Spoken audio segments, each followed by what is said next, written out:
안녕하세요. 홍프로 스포츠입니다. 적중하신 가족방분들 모두 축하드립니다. 홍프로 가족방에서 모든 경기, 언오버 및 핸디캡, 최종 조합 공유해드리고 있습니다. 적중률 높은 홍프로 가족방은 고정 댓글에 있는 링크로 문의해 주시기 바랍니다. 5월 5일 해외 축구 7경기 분석 시작하겠습니다.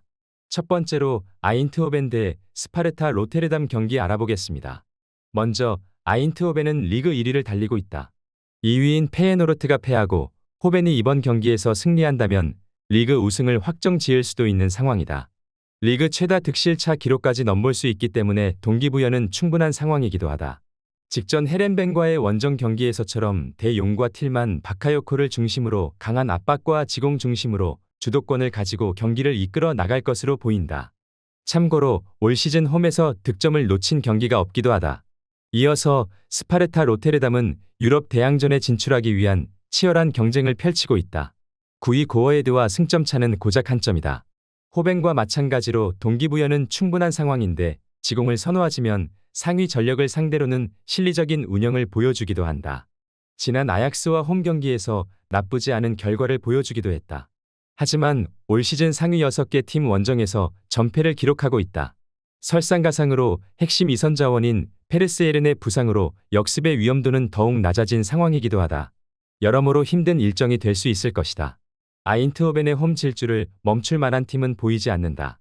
스파르타의 역습은 날카로움이 매우 떨어지는 상황이기도 한데 최근 두 경기에서 14골을 뽑아낸 아인트호벤 상대로 대패를 당하지 않으면 다행인 수준일 정도로 전력차가 분명한 매치업이기도 하다.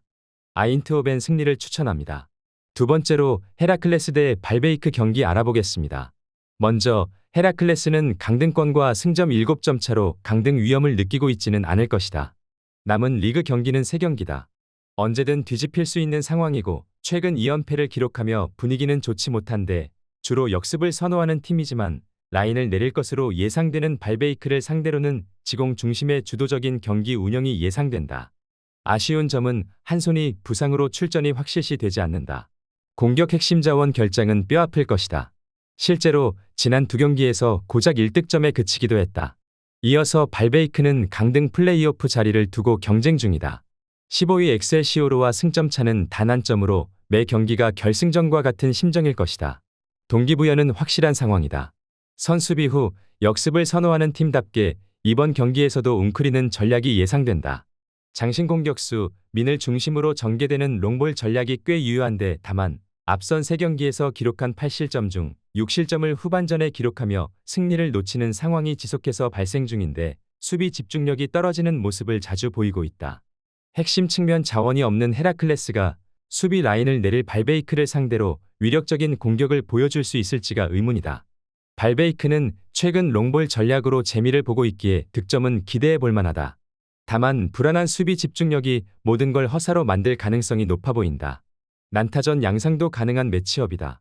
무승부를 추천합니다. 영상은 잘 보고 계신가요?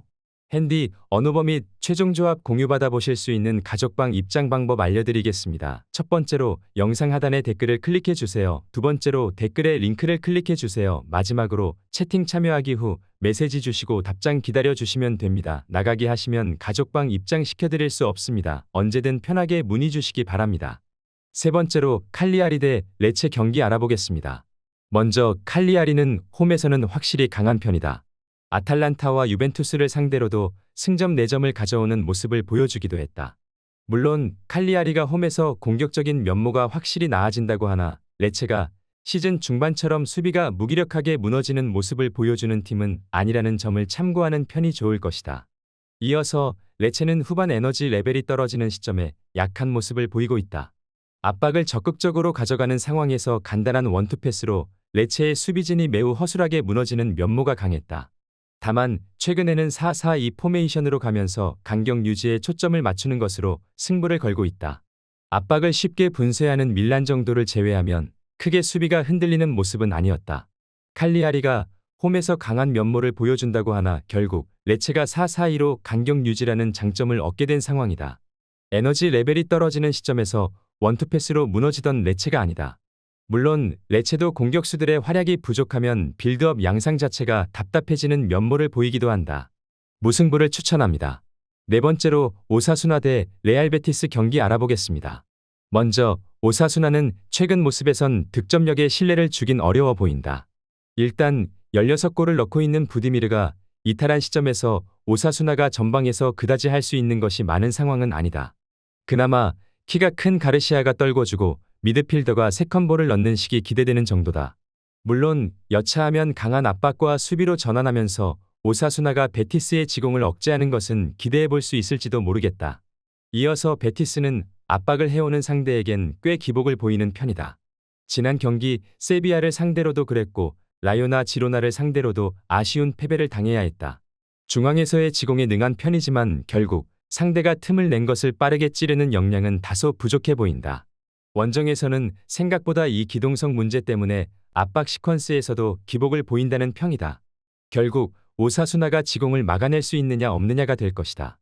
그만큼 오사수나가 공격은 몰라도 수비에서의 압박을 가동하는 상황에서 그 퀄리티에 대해서는 나름 점수를 줄 수 있다. 베티스도 원정에서는 간격 유지나 에너지 레벨에서 단점이 없지는 않다고 말할 수 있겠다. 그래도 베티스가 신승은 따낼 수 있을 것이라 본다. 레알 베티스 승리를 추천합니다. 영상은 잘 보고 계신가요? 핸디, 언어버 및 최종 조합 공유받아 보실 수 있는 가족방 입장 방법 알려드리겠습니다. 첫 번째로 영상 하단의 댓글을 클릭해 주세요. 두 번째로 댓글에 링크를 클릭해 주세요. 마지막으로 채팅 참여하기 후 메시지 주시고 답장 기다려 주시면 됩니다. 나가기 하시면 가족방 입장 시켜드릴 수 없습니다. 언제든 편하게 문의 주시기 바랍니다. 다섯 번째로 폴랜담 대 아약스 경기 알아보겠습니다. 먼저 폴랜담은 16위와 승점차가 무려 6점이나 난다. 강등권을 탈출하기엔 어려워진 상황이다. 아직 이론적으로 탈출이 가능하기에 마지막 희망의 끈을 가지고 있는 상황인데 선수비 후 역습의 공격 전개를 지향하는 팀이다. 하지만 올 시즌 상위 5개 팀을 상대로 홈에서 승리가 없다. 설상가상 중인 주포 무렌과 역습을 이끌어야 할 울드치크가 모두 부상으로 낙마했다. 전력이 매우 떨어진 상황이라는 점이 뼈아플 것이다. 이어서 아약스는 리그 4위와 승점 9점 차까지 벌어진 상황에서 5위 유지를 위해 힘써야 하는 시즌이다. 리그에서 가장 볼을 오래 소유하는 팀으로 이번 경기에서도 점유율을 바탕으로 주도적인 경기가 예상되는데 다만 측면에서 경기를 풀어주는 베르바인과 베르하위스가 결장한다. 공격력이 평소보다 떨어진 상황이라는 점은 알고 있어야 하는 상황이다. 아약스의 주도적인 경기를 예상해본다. 다만 핵심 공격 자원들의 결장은 이들의 공격력을 떨어뜨릴 수 있다. 폴랜담 역시 역습 자원들이 모두 낙마한 상황에서 효과적인 역습을 기대하긴 어려워 보이기도 한다. 아약스가 스쿼드 퀄리티로 승리를 가져갈 수 있을 것으로 보여진다. 아약스 승리를 추천합니다. 여섯 번째로 위트레흐트 대 비테세 경기 알아보겠습니다. 먼저 위트레흐트는 유럽 대항전 출전 자격을 얻기 위해 치열한 시즌 후반기를 보내고 있다. 5위와 승점차가 3점 차기의 동기부여는 충분하다. 주로 빠른 역습을 선호하는 전력으로 비테세가 경기 내내 라인을 내리는 팀이 아니기 때문에 치열한 중원 싸움이 예상된다. 최근 7경기 연속골을 기록 중인 램버스를 중심으로 득점을 노릴 것으로 보인다. 이어서 비테세는 올 시즌 라이선스 요건을 충족하지 못했다는 이유로 18점 승점 삭감을 당했다. 강등이 확정된 상황이라 동기부여가 상당히 떨어진다. 직전 포르투나와의 홈 경기에서 아론슨의 활동량을 바탕으로 중원 싸움에서 승리하는 모습을 보여주기도 했는데 원정 경기지만 쉽게 물러서지 않는 전력이고 라인을 내리지 않기에 위트레흐트의 빠른 역습에 대처할 수 있을지가 관건일 것이다. 홈팀 위트레흐트의 압도적인 경기로 흘러갈 것 같지는 않다. 비테세가 나름 1차 빌드업을 중시하며 어쩌면 득점까지 가능해 보이는 상황인데 동기부여가 앞서는 위트레흐트에게 실점 역시 허용하기엔 충분해 보이는 매치업이기도 하다. 난타전 양상이 될 수 있을 것이다. 위트레흐트 승리를 추천합니다. 영상은 잘 보고 계신가요? 핸디, 언어버 및 최종 조합 공유받아 보실 수 있는 가족방 입장 방법 알려드리겠습니다. 첫 번째로 영상 하단의 댓글을 클릭해 주세요. 두 번째로 댓글에 링크를 클릭해 주세요. 마지막으로 채팅 참여하기 후 메시지 주시고 답장 기다려 주시면 됩니다. 나가기 하시면 가족방 입장 시켜드릴 수 없습니다. 언제든 편하게 문의 주시기 바랍니다. 일곱 번째로 브라이턴 대 에스턴 빌라 경기 알아보겠습니다. 먼저 브라이턴은 최근 5경기에서 한 골밖에 넣지 못하며 부진한 모습을 보여주고 있다. 미토마와 마치가 모두 없는 상황에서 공격적인 전술을 추구하는 감독의 고집이 상당히 아쉬운 모습인데 올 시즌 내내 중원에서의 기동력과 수비력 무제로 인해 실점 리스크가 상당히 많았음에도 공격적인 스타일로 운영하는 것이 팀의 밸런스 붕괴를 부채질하고 있다고 볼 수도 있을 것이다. 이어서 에스턴 빌라는 수비가 여전히 아쉬운 모습이다. 압박을 상당히 높은 위치에서 추구하는 편인데 결국 이것이 풀리는 상황에서는 안정성이 상당히 하락하는 면모가 강하다. 물론 지난 경기에서도 베일리와 와킨스 등 공격적으로 플레이를 해 성과를 냈다는 점은 팀의 긍정적인 부분이었다고 할 수는 있었다.